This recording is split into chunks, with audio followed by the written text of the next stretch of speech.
Good morning, everybody.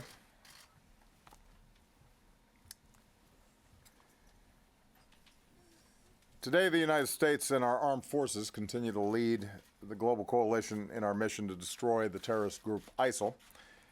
As I outlined in my speech to the nation last weekend, our strategy is moving forward with a great sense of urgency on 4 fronts: hunting down and taking out these terrorists, training and equipping Iraqi and Syrian forces to fight ISIL on the ground, stopping ISIL's operations by disrupting the recruiting, financing, and propaganda, and finally, persistent diplomacy to end the Syrian civil war so that everyone can focus on destroying ISIL.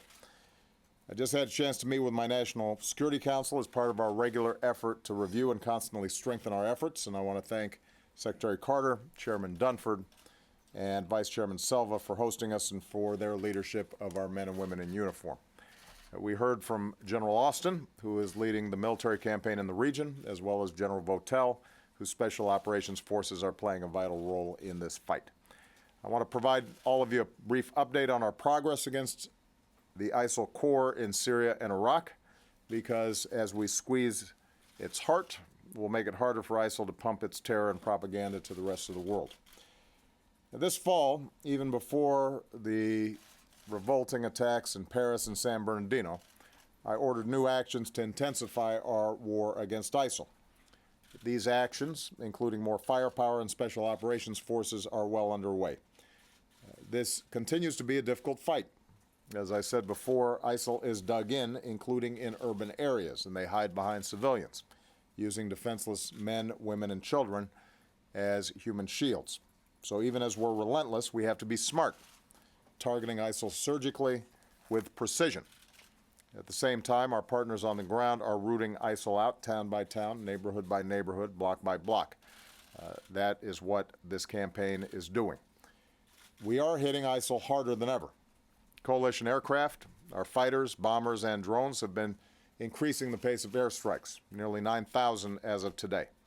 Last month in November, we dropped more bombs on ISIL targets than any other month since this campaign started.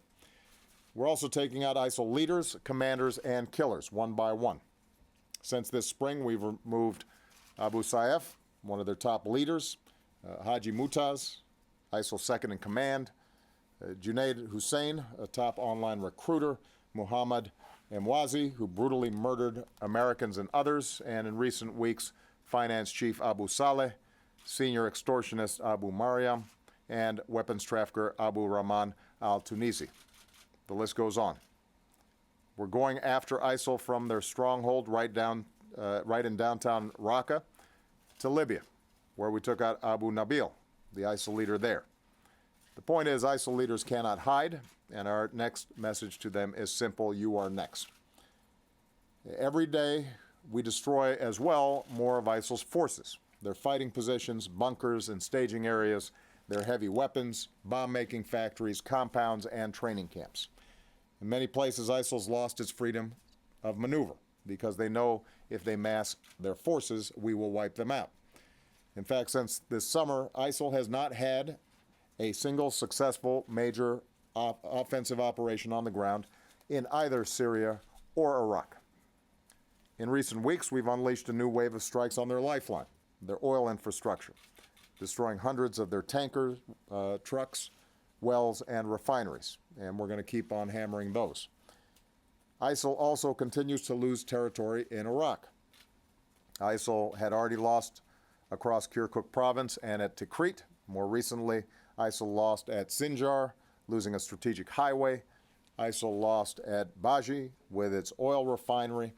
We saw the daring raid supported by our special forces, which rescued dozens of prisoners from ISIL, and in which Master Sergeant Joshua Wheeler made the ultimate sacrifice.